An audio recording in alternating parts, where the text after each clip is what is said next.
Binge Audio présente «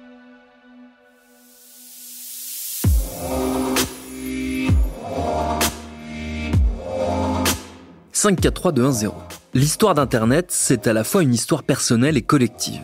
Collective parce qu'elle s'est nourrie de l'usage communautaire puis de masse qui a été fait du web pour le transformer en ce qu'il est aujourd'hui. Et personnelle parce que nous avons toutes et tous un rapport singulier à la partie numérique de nos vies.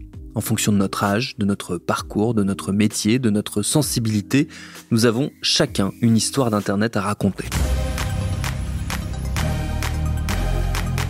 Et c'est toute l'idée derrière les épisodes que va signer pour nous cette saison Artoise Bastelica, alias Artillery sur Twitch.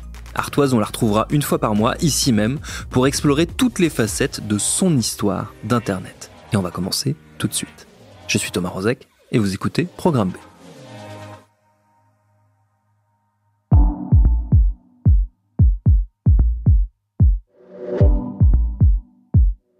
Si je vous dis que les jeunes d'aujourd'hui regardent 7 fois moins la télévision que leurs aïeuls, qu'ils préfèrent passer leur soirée scotchés sur leur téléphone à scroller TikTok ou Instagram plutôt qu'à regarder le bon vieux téléfilm du dimanche soir, vous me répondrez sûrement « Merci, Captain Obvious ».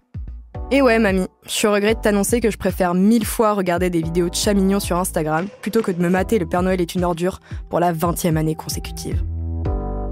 Si ma génération, les 25-35 ans, ou plutôt les millennials, a bien déserté la bonne vieille TNT, elle continue pourtant toujours de consommer des formats télévisés en ligne, et en particulier sur Twitch.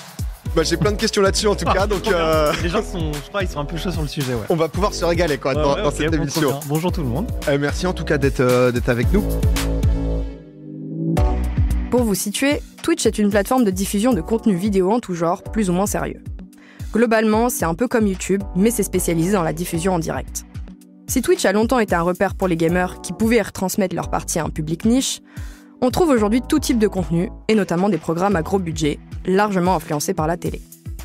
Et la preuve que nous n'avons pas réellement déserté la télé, ce sont les audiences impressionnantes de certains programmes inspirés des late shows américains, comme Popcorn ou Zen, qui dépassent les dizaines de milliers de spectateurs chaque semaine. En revanche, il y a bel et bien des choses qui différencient les programmes en direct sur Twitch de ceux de la télévision, et en particulier le cringe. Le cringe, vous savez, ce sentiment de malaise face à un contenu qui peine à se renouveler, des programmes qui s'adressent bien plus à nos grands-parents qu'à nous-mêmes.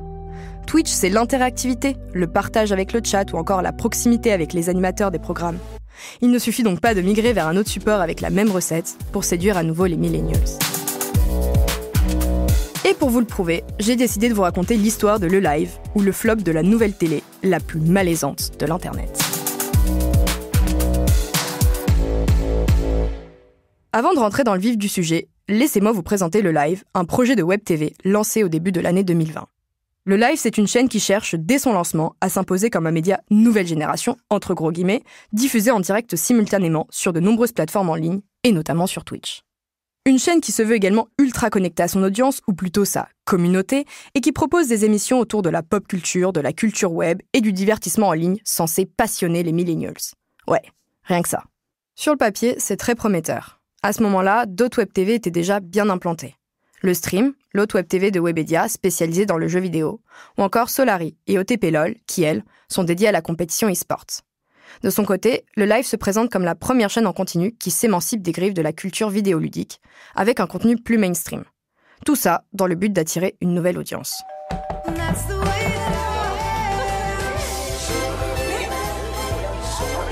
Bonsoir tout le monde et bienvenue dans notre nouvelle émission La Feu Pré-Show.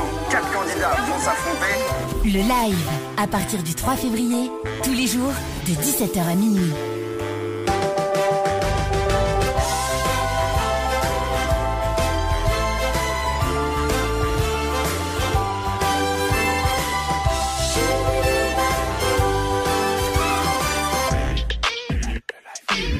Mais si vous n'avez jamais entendu parler du projet Le Live, c'est sûrement parce que ce qui devait révolutionner la télé a malheureusement disparu aussi vite qu'il n'est arrivé.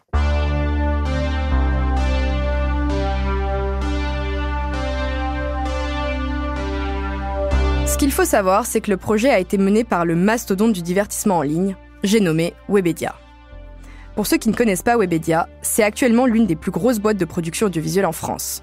Pour vous donner un aperçu, elle détient par exemple jeuxvideo.com ou Allociné, et elle est notamment aux commandes du studio de production Elephant qui produit de nombreuses émissions pour Netflix ou France Télévisions. Et si vous ne le saviez pas, c'était aussi il y a encore quelques années the place to be pour les youtubeurs.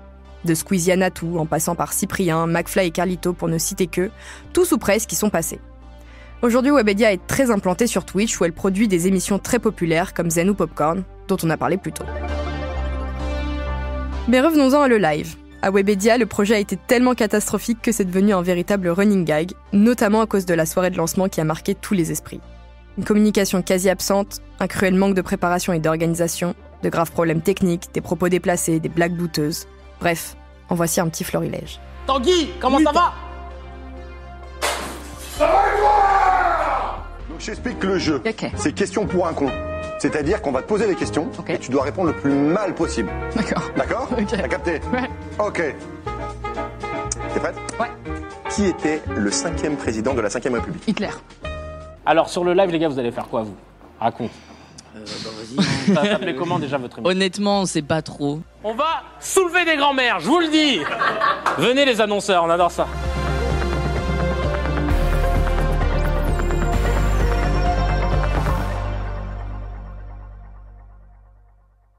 Ouais, et ça, c'est vraiment qu'une poignée d'exemples. Je ne vous parlerai pas des cadres de scène ratés, des innombrables moments de flottement, ou encore du moment où Kevin Razi, l'animateur principal de la chaîne, que vous avez certainement déjà vu faire des blagues nulles sur YouTube ou Canal+, a employé le N-word en pensant être cool. Résultat des courses, 1. C'était pas drôle. 2. Il a réussi à faire bannir la chaîne quelques heures seulement après son lancement pour non-respect des règles d'utilisation de la plateforme. Un peu cocasse, je vous l'accorde. Bref, il y aurait tellement de choses à dire sur cette soirée que j'ai un peu de mal à savoir par où commencer. Alors pour m'aider, j'ai voulu revenir aux racines de ce projet gargantuesque avec Maxime Pontois, un des proches collaborateurs du projet qui travaillait à l'époque pour Mixicom, une des filiales de Webedia.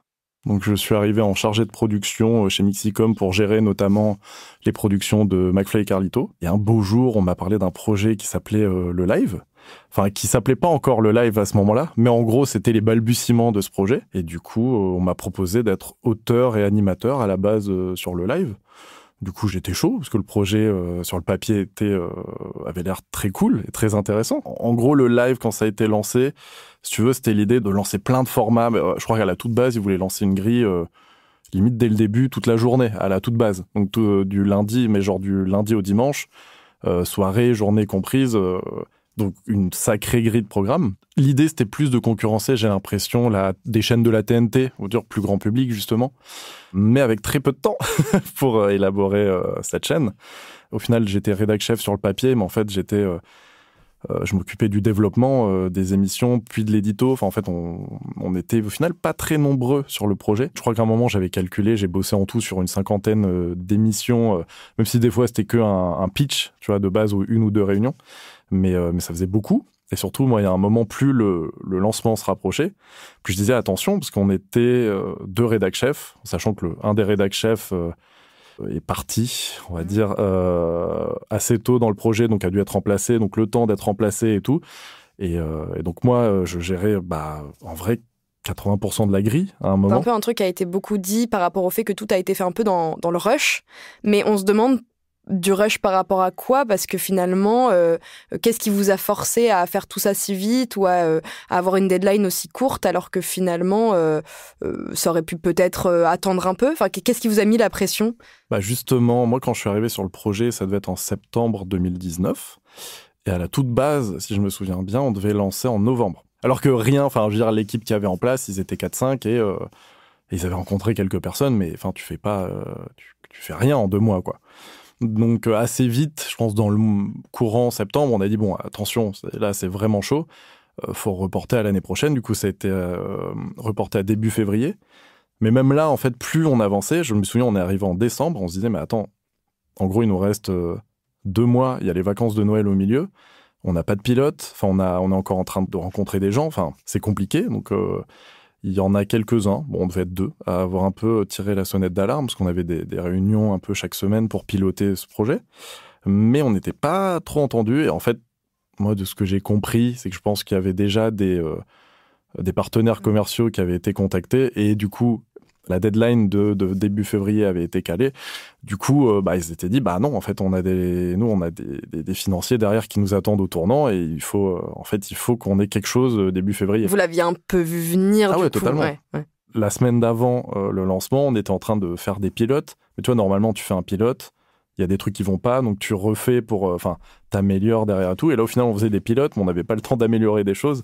Du coup, il y a même des émissions qui ont été annoncées, alors que j'avais fait des réunions avec des animateurs une fois, on avait juste peut-être vaguement une idée de concept, mais on n'avait rien d'autre. C'était un peu n'importe quoi. Donc à ce moment-là, en vrai, il y avait plusieurs écoles. Moi, c'est vrai que à ce moment-là, j'étais déjà assez détaché du projet au moment du lancement pour en plus en rire qu'en pleurer, on va dire. Mais puis surtout, en fait, j'ai même pas eu le temps de prendre du recul sur le moment, parce qu'en fait, on voyait la catastrophe qui était le lancement. Mais moi, à ce moment-là, j'étais à mon bureau avec mon co-auteur et mes 2 assistants. Donc, t'étais dans les locaux quand même quand ça s'est passé. J'étais en train de bosser sur des émissions qu'on devait lancer je sais plus quel jour de la semaine c'était. Mais je crois, genre le lendemain, on devait diffuser, quoi. On était en mode, bon, c'est bien qu'il y ait votre soirée, là, c'est gentil. Nous, on a des émissions à préparer. Avec seulement quelques milliers de spectateurs, le live est bien loin de rallier les 150 000 viewers atteints lors du lancement de Le Stream, la seconde web TV de Webedia. Malgré les talents d'improvisation de l'animateur Kevin Razi, le constat d'un échec pour Webedia est immédiat et les critiques ne se font pas attendre tant du côté des spectateurs que de celui des vidéastes comme Squeezie ou Antoine Daniel, qui n'y sont pas allés de main morte. Ce projet est tenu par des gens qui n'y connaissent rien, qui ont juste envie de faire des thunes, qui ont zéro passion. Et à partir de là, forcément, c'est le bordel derrière et ça donne lieu à des lancements catastrophiques comme ça. En fait, le souci, c'est pas tant les gens qui sont dessus, c'est la manière dont Webedia présente les gens qui sont dessus. Ils disent, voilà, c'est des big restats du net, ces gars-là, ils ont fait des trucs de fous sur le net, blablabla. Et c'est faux, c'est juste faux, tu vois. Et plus ça avançait, plus tout était catastrophique, la technique était aux fraises, c'était incroyable. Il y avait aucun feeling, ils voulaient plaire à tout le monde, du coup ils ont plu à personne. C'était vraiment un projet qui était pour personne en fait, c'était ça qui était terrible. Mon échange avec Maxime Pontois a aussi été l'occasion d'en apprendre davantage sur l'état d'esprit des équipes en interne à ce moment-là. En fait, on va dire moi de mon côté, on va dire côté le live, employé de le live et tout, on s'en foutait plus dans le sens où... c'est terrible, mais on savait ce qu'il disait, on savait qu'il avait pas tort. Surtout vu comment la communication a été faite autour de ce projet. C'était en mode, ouais, on va faire le projet qui va regrouper tout le monde. Vous allez voir, vraiment, c'est le banger de l'année. T'as mis le doigt sur un point qui est assez important, je trouve. C'est que à Webedia, il y a beaucoup de jeunes qui connaissent les lives et tout. Le problème, c'est que du coup, pour faire un projet comme le live, il faut faire appel à des personnes qui connaissent les lives, qui connaissent Twitch, en fait. On l'a remarqué, dès le lancement, on s'est fait ban Twitch. Personne n'était au courant des codes parce que, tout simplement, au sein des équipes, moi y compris, on avait tous bossé sur divers projets, mais jamais sur Twitch. Et alors qu'on est à Webedia, là où il y a le stream, qui était, à l'époque, la web TV la plus fat et tout.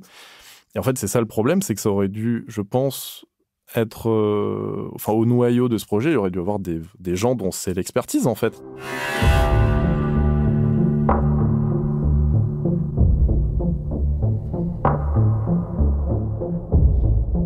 Face à cet échec, la chaîne devient rapidement la mal-aimée des web TV. En témoignent les propos du streamer Jiraya, également animateur sur le stream. Je vais vous dire la vérité, pendant un mois, frère, j'écoutais, je vous jure que c'est vrai, quand je rentrais d'ici et tout, je mettais le live sur mon téléphone, dans l'open space, on mettait le live, j'écoutais sur le retour, je mettais en fond parce que en fait, j'attendais la prochaine dinguerie sur le live, tu vois. Après seulement 1 ou 2 collabs, les animateurs de la web TV Le Stream, comme Jiraya qu'on vient d'entendre, ne veulent plus y être associés.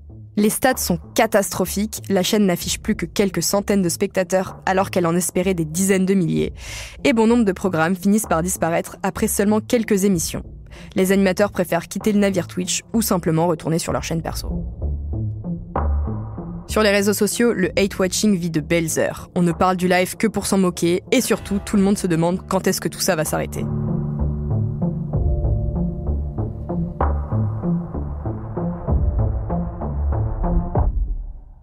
J'aurais beaucoup de mal à dire quelle émission j'ai le plus détestée. Je pourrais par exemple citer le programme Déboîté Max. Le concept était simple. Maxime Muscat, un humoriste que vous avez déjà sûrement vu chez Canal+ ou sur YouTube, était posé dans un couloir de l'open space de Webedia, au milieu des allées et venues du personnel. Il offrait des cadeaux, ou plutôt des goodies gratuits repêchés dans les fins fonds des bureaux de Webedia, à des auditeurs via une sorte de standard téléphonique. Le tout dans une ambiance surjouée à la Skyrock des années 2010. Je vous propose d'écouter un extrait de l'émission, commenté par les animateurs de Le Stream, qui partagent mon avis, je crois. Ok Jordan, alors, vrai faux. Le mot faux a le même nombre de lettres que le mot vrai. Attends, mais on est où là? C'est vrai. C'est vrai, c'est vrai, c'est absolument vrai. Eh bah écoute, Ça a été une belle question des auteurs, ça. Tu as gagné une boîte. Merci. Jordan, choisis bien ta boîte. Si tu gagnes sur cette question, je pense vraiment que t'es le plus chanceux. Ah bah ouais. Si tu gagnes la console sur cette question, t'es le plus chanceux. Hein. Allez, super. Ah tiens, je pourrais aussi vous parler de l'émission la plus aux antipodes du format de Twitch. Prenez 2 Instagrammeurs qui n'ont jamais présenté d'émission, mettez-les sur un plateau pour commenter les meilleurs moments des émissions précédentes pendant une demi-heure, et vous obtiendrez Ça part en live, l'émission la plus mal pensée de Twitch. Évidemment, je ne peux pas ne pas vous parler du Social Club, qui était une des émissions phares de la chaîne. C'était pas la pire à mes yeux, même si la mise en scène télé hyper gênante et faussement Jones a rapidement fait fuir les viewers. Je crois même qu'à la fin, il n'y avait plus que quelques dizaines de rescapés encore accrochés à ce programme. Bref, je crois que c'était même pas le nombre de collaborateurs nécessaires pour faire tourner l'émission. Bon, et ne parlons pas de la mise en avant hyper gênante de certains youtubeurs qui avaient disparu de la plateforme. Désolé Bapt et Gaël, j'adorais vos courts-métrages humoristiques sur votre chaîne 10 minutes à perdre ou sur celle du Studio Bagel, mais je n'ai jamais compris ce que vous êtes venus faire sur le live. Oh, on est sur Twitch? Ouais, on risque de faire des vues, quoi. Tu crois? Ouais, il paraît. Vrai Oui. En plus, écoute, bienvenue à tous. Bienvenue à tous. Bonsoir le chat, comment ça va? C'est Bapt et Gaël. Vous êtes chaud ou quoi? Bon ok, j'avoue, je suis un peu dure. Certaines émissions étaient quand même très qualitatives. Je pense notamment à 301 vues, présentée par le youtubeur Cyprien, qui en réalité existait déjà sur sa chaîne. Mais, manque de bol, les audiences sur le live étaient tellement plus faibles que Cyprien a finalement décidé, après quelques émissions, de revenir sur sa propre chaîne. Même chose pour Ponce la Switch, un programme multigaming avec des jeux Nintendo, qui prendra réellement vie après, sur la chaîne du streamer Ponce. Si j'ai très vite arrêté de regarder le live, j'ai continué à observer de loin sa lente descente aux enfers. Par chance, le confinement est arrivé quelques semaines après son lancement, ce qui lui a permis de ne pas sombrer trop vite. Privés de plateau, les animateurs ont été contraints d'animer les émissions depuis chez eux, et ça donnait une impression de proximité beaucoup plus en accord avec les codes de Twitch. J'ai d'ailleurs moi-même regardé de nouveau les émissions sur le live, avant de rapidement migrer chez mes streamers et streameuses favoris, en abandonnant définitivement la chaîne Le Live. J'étais finalement convaincu que le projet n'arriverait jamais à rebondir.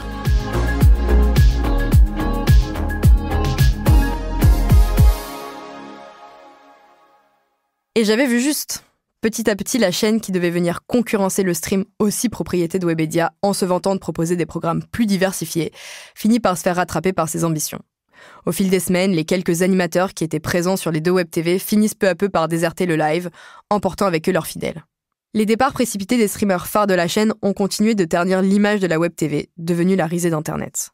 Malheureusement, le hate-watching et les mèmes n'auront pas suffi, et la chaîne annonce sa fermeture brutale avant la fin du printemps 2020, après seulement quelques semaines d'existence. Paradoxalement, c'est le live qui a signé le début de ma consommation intensive de Twitch. Si le projet a été un naufrage dès son lancement, il a permis par son bad buzz de me faire découvrir des figures de Twitch auxquelles je me suis par la suite attachée. Le streamer Domingo avec son émission Popcorn qui décolle après son départ, ou d'autres vidéastes comme Ponce, Hardisk, Inoxtag, Michou, et globalement tout un univers que je connaissais assez peu jusque-là.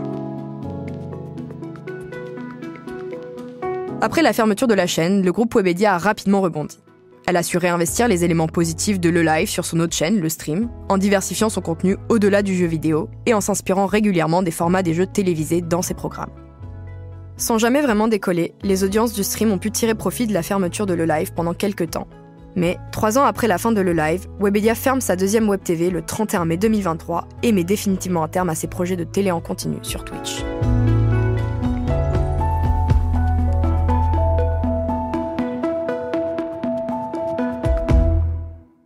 Mais ce qu'on peut retenir, c'est que le live nous a permis de mieux comprendre comment ma génération consomme les nouveaux contenus de divertissement en ligne. Tout comme nos aïeux, nous sommes friands de shows télévisés où se mêlent discussions sérieuses et divertissement. Mais si certaines de nos habitudes ont évolué, c'est parce que nous avons appris à prendre du recul sur ce qui nous est offert à l'écran. En témoigne le succès des contenus React, où les vidéastes sont souvent amenés à dépoussiérer de vieilles émissions télé pour nuancer les propos ou y apporter un point de vue critique et personnel. En fin de compte, le problème de Le Live ne venait pas tant du format, mais plutôt de la manière avec laquelle les animateurs et la chaîne de manière générale s'adressaient à son audience. Selon moi, la plus grosse erreur de Le Live a été de répéter les mêmes erreurs que la télé, celle d'associer les jeunes à une génération d'idiots. En plus d'un manque certain de préparation, la chaîne s'est auto-sabotée en misant sur la forme plutôt que sur le fond. Et l'utilisation de mots de verlan à base de « ça va les jeunes » comme le vieil oncle lourdin qui nous met mal à l'aise à chaque repas de famille, a définitivement enterré tout espoir d'un succès pour Le Live. Ces erreurs nous ont juste rappelé les moments de gêne absolus offerts par les boomers de la télé, comme Ardisson, pour ne citer que lui, qui interviewait Squeezie au moment de la sortie de son livre. C'est incroyable. C'est le roi de YouTube, etc. Et il est ici ce soir pour faire la promo d'un livre. Finalement, vous êtes assez old school. Ouais, on peut voir ça comme ça. Mais vos fans, vous pensez qu'ils vont acheter un livre de vous? S'ils achètent un livre, vos fans, c'est un tapis de souris pour eux, non? Un livre. La mise en scène et les idées reçues que porte la télévision à notre égard se sont retrouvées sur le live, pour le pire, et pour le pire.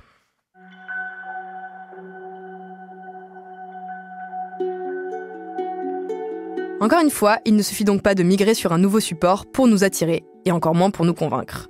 Il faut savoir s'adresser à nous tout en maîtrisant nos codes. N'en déplaise aux vieux qui nous considèrent comme un amas d'idiots, nous sommes curieux et apprécions nous cultiver. La preuve avec le succès des émissions au musée présentées par le streamer Étoile.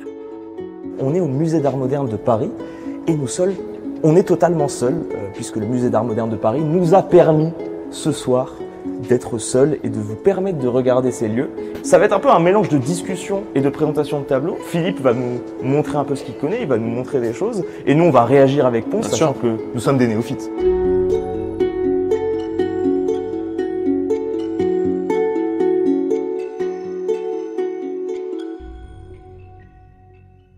En fait, si l'on se penche sur les programmes grand public à succès sur Twitch, on se rend compte que c'est avant tout la relation avec l'animateur-streamer qui compte le plus. L'importance de ce storytelling entre le vidéaste et sa communauté est à la base d'une relation de confiance sur laquelle se tissent des liens de proximité. On est attaché et on s'identifie au streamer, à son caractère, mais aussi à sa manière d'être. Pour ma part, je ne pense pas que des programmes inspirés de la télé comme les shows Popcorn ou Zen, les événements sportifs comme le GP Explorer ou culturels comme la nuit au musée auraient eu autant de succès sans l'incarnation des streamers respectifs Domingo, Maxime Biaggi, Grim Cujo ou encore Squeezie et Étoile. La preuve, j'ai été curieuse de suivre l'événement de Formule 4, le GP Explorer, alors que je n'ai jamais supporté de regarder ça à la télé. Je le dois sûrement à la présence de nombreux vidéastes que j'adore et dont j'ai pu suivre la préparation pendant plusieurs mois sur leurs réseaux sociaux. C'est parti! Let's go! Et regardez, Jen qui vient de grappiller des places. Sylvain qui a pris le meilleur départ, qui est un petit peu enfumé. Enfin bref, retenons donc que la télé et ses programmes sont loin d'être finito. Si nous, purs produits d'internet, avons déserté la télé, c'est parce qu'en fin de compte, elle n'a jamais cherché à nous comprendre. Le flop de Le Live a également montré que nous n'avons pas seulement changé de médium, mais que nous y avons construit une télé à notre image. Cette nouvelle télé, qui a d'ailleurs elle-même évolué pour s'adapter toujours plus à notre besoin d'identification et de proximité. Merci à Artoise Bastelica pour cet épisode réalisé par Estelle Cola. Programme B, c'est un podcast de Binge Audio préparé par Charlotte Bex. Tous nos épisodes, les anciens comme les nouveaux, sont à retrouver sur toutes vos applis de podcast préférés. Cherchez-nous sur Internet si vous voulez nous parler. Et à très vite pour un nouvel épisode.